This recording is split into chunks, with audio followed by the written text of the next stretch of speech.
It's just one example, but we'll do it for the people at home. For Alex, okay. You can watch this. It's the internet. Oh, sorry, you're right. Yeah, this is for the people in Spain. Okay.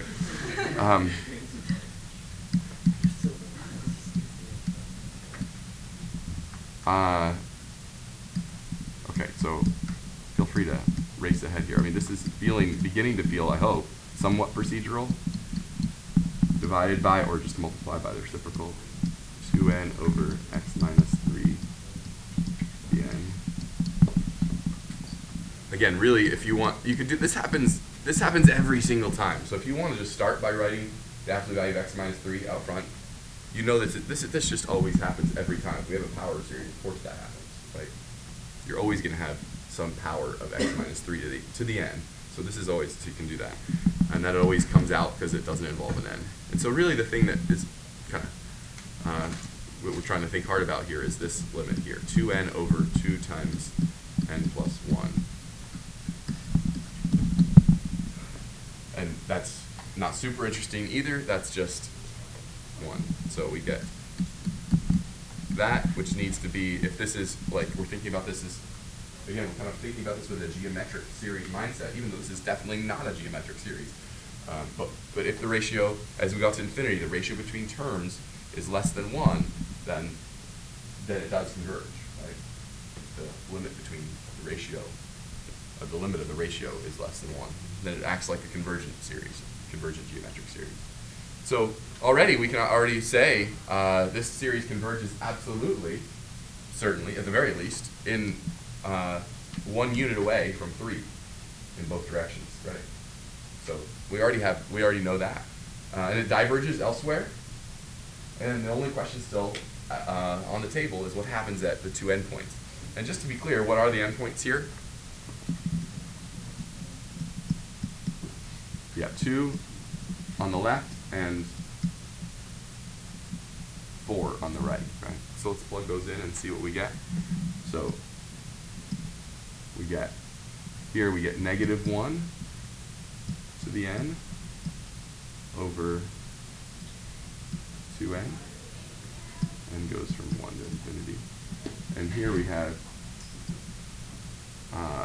1 to the n, if you like. All right, now you might be thinking, this is not a p-series. Well, I don't know. It is, except there's like a 2 in there. So how would you like to approach this?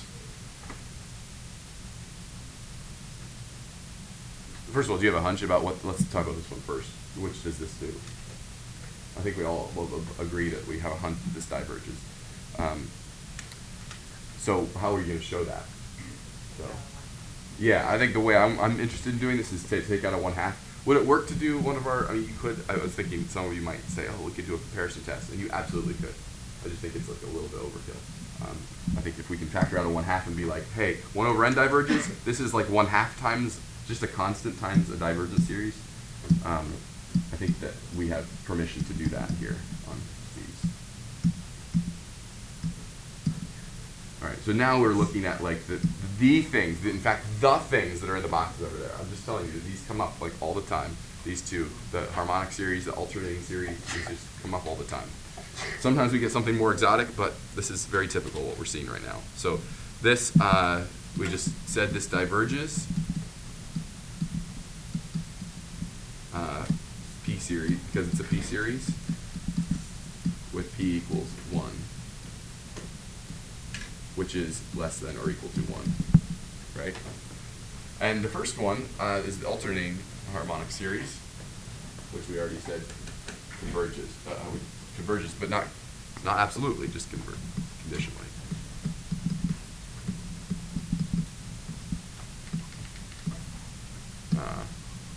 And we should really write, if we want to write something here, we want to write everything we wrote on the board over there a second ago. So we'll do it again, just for practice. Everything there, right? This is an alternating series. Honestly, I feel like AP should just allow you to be like, this is the alternating harmonic series, and like we've established previously that it converges. Let's like move on. But I think they really do want you to write all that. So that's supposed to be a semicolon. is failing me. So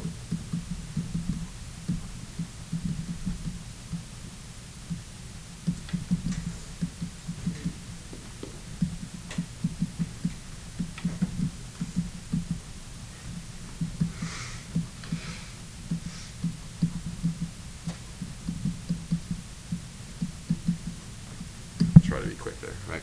All right, so let's actually break it down in the ways that we talked about down there, right? This absolutely converges.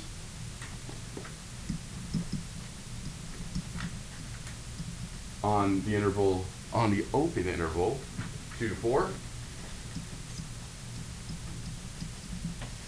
This conditionally converges only at x equals 2 and diverges elsewhere. We just want to be able to come down and say something about every single real number. Have we covered? Like we now can speak about every real number for x. If you tell me any x value, any real number x, I can tell you what's going on there, right? And this outlines that in really great detail. We didn't actually say what the interval of convergence is. Of course, it's 2 to 4 with closed on the 2 open. So this is the interval of convergence. But it also asked us in the question to do this, so we did.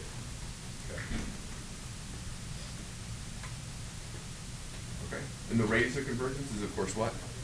1. We didn't say it. It didn't ask for it, but I just assume everyone saw that up here. Right. Anything else you want to say about this one? Okay.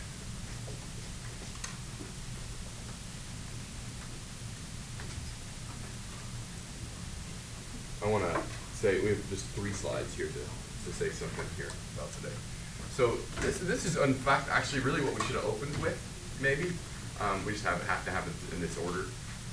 But this is called the integral test, and really the bottom line, and let me show you, it's almost more interesting to see the picture before you see the rule.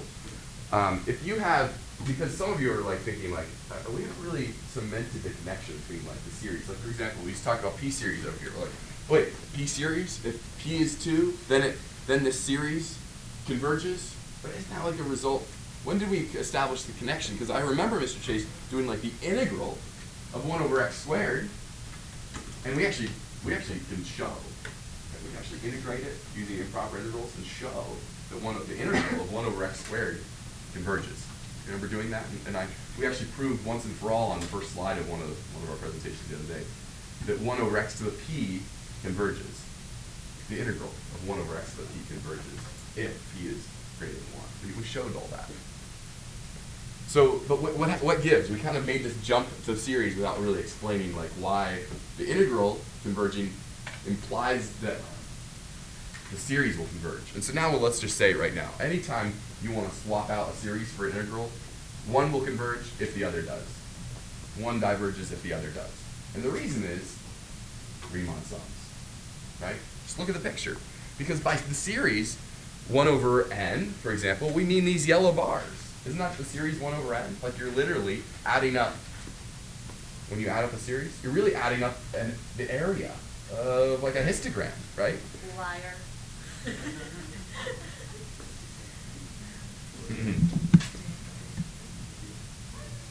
It's a beautiful thing because it's all true and justified here.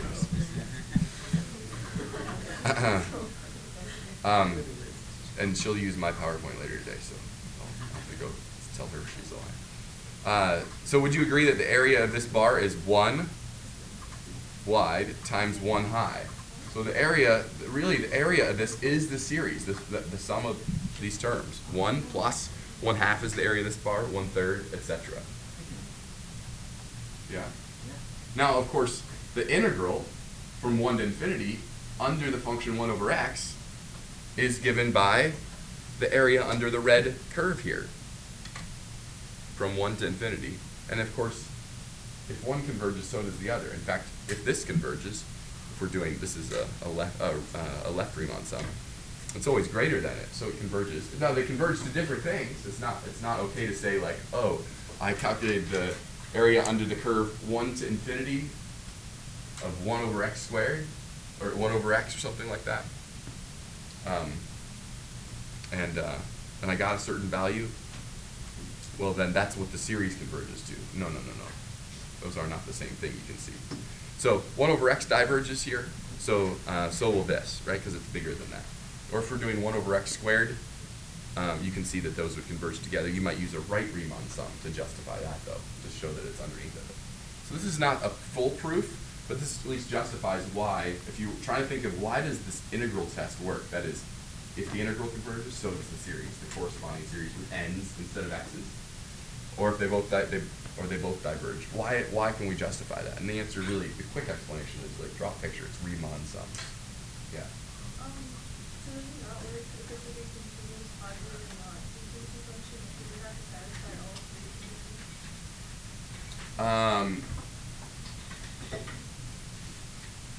I mean, honestly, these things, this isn't well defined if it's not any of those things, right? I mean, we haven't really even talked about what it would mean to take the integral of a function that's not continuous.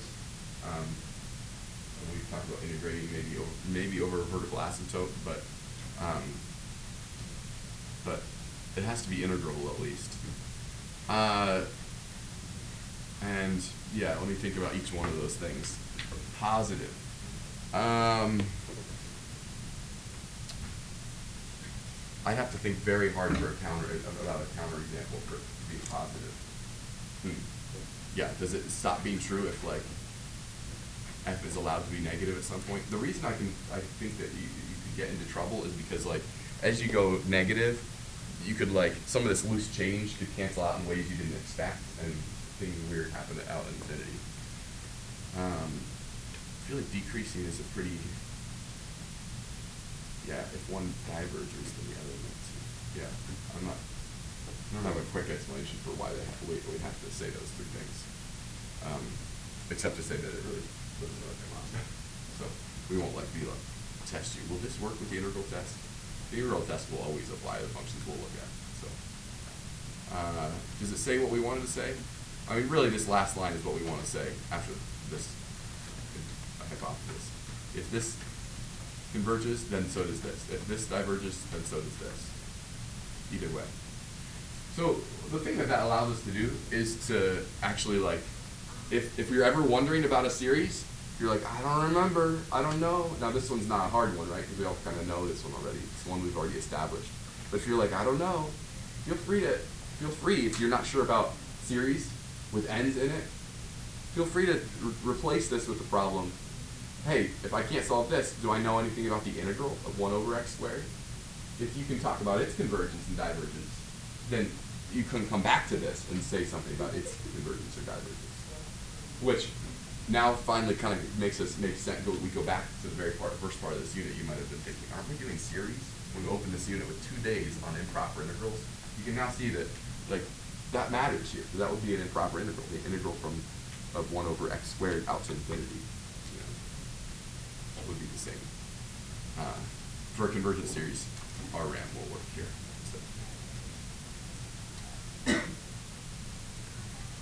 So I don't know, let's try this one, and then we'll also just say that this is in the end, maybe we'll say that this is just a P series as well.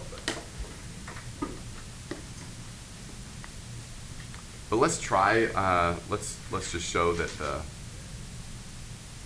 the integral test works on one like this. And then we'll also just say, remember, it also is just a P series in the end, too. So what we're saying is we can replace this question with this question, and the answer to this question will be the answer to that question.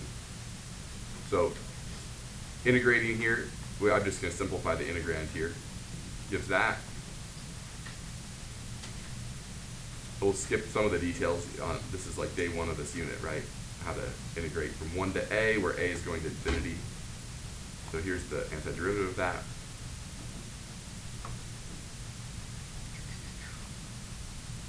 Plugging in a and 1 and subtracting gives this. And then as a goes to infinity, this disappears, and we just get this 2 right there. So does this integral converge? It does, apparently, and the value of this integral, like day 1 style of this unit, is 2. Yeah, right. Good, we found the area, the exact area under this curve, all the way going from 1 all the way out to infinity. You got it. So we want to go back and say something about this, and the answer is, yeah, this must converge too, but we just need to be careful too, sorry. I should put a disclaimer up here, but I'll say it verbally. We need to be careful again to say that we can say now that this converges, but we can't say that the original thing converges to 2, right? We understand that that's not okay. It still turns out to be like a very, very hard problem. It's not like there's like later math that makes it easier. It still turns out to be a very, very hard problem to like in general sum a series, an infinite series. Geometric is like, yay, give me anything geometric all day long. But like something that's not geometric, we can say sometimes whether it converges or not. Sometimes we can use like really slick tricks, figure it out.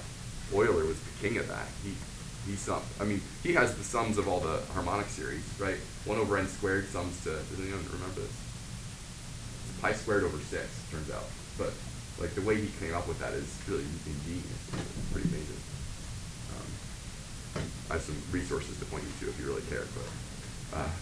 But I mean, they're remarkable results is the point. You're like, well, how did he ever come up with that? And you're right to like, bow down to Euler. He's amazing that he came up with that. But in general, we like I don't know, you could get approximations of that if you want. Sum the first 1,000 terms. It'd be easy to just get a computer to sum the first 1,000 terms and give us a decent estimate of what it is.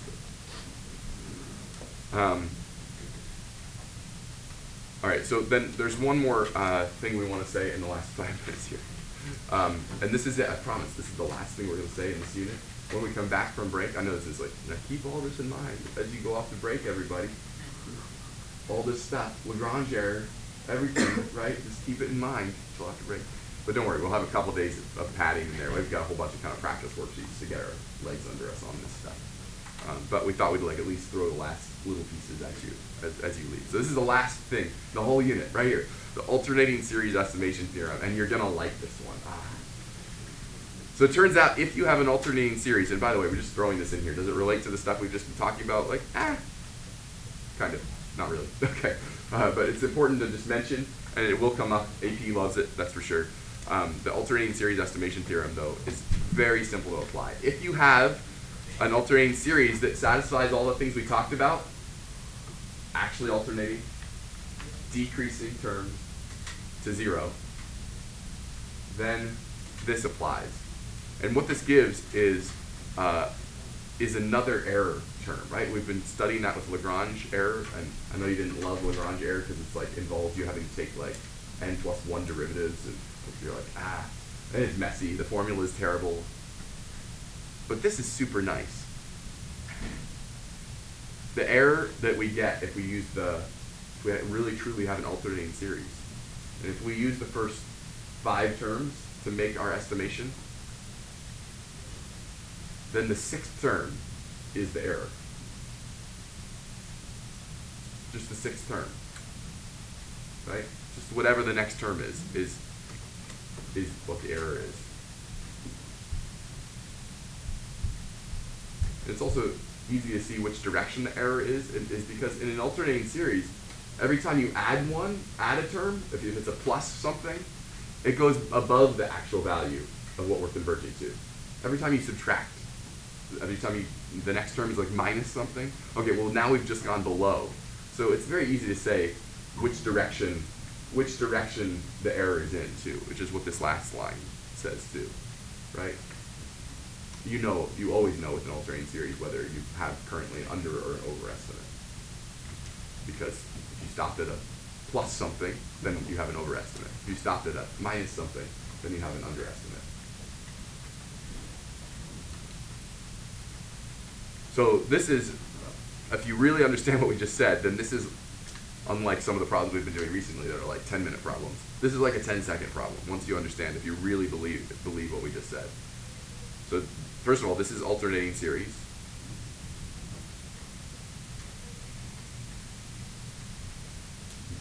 So what's the error in what this converges to something, first of all, we should say, right? Converges to something. And the question is, how close are we to that something when we use just the first 99 terms? Now 99 terms is a lot, by the way.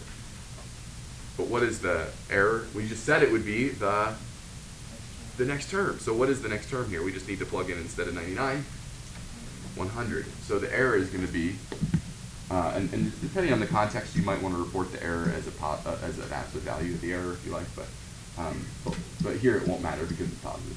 So we get, or no, it is negative. So we get this as the error. Oh, 100, sorry. So you could say it's negative 1 over 100. If someone's just asking, a lot of times people just care about the absolute value of the error, right? That's 3 R's. But we know that we can't be more, if we're trying to figure out what this converges to, we know that we can't be off from the actual thing this converges to. We're using the first 99 terms by more than 100, right? Does that make sense? So, and if you want to know the direction of the error, the next term was going to be a minus. So right now we're at an overestimate, right? Does that make sense?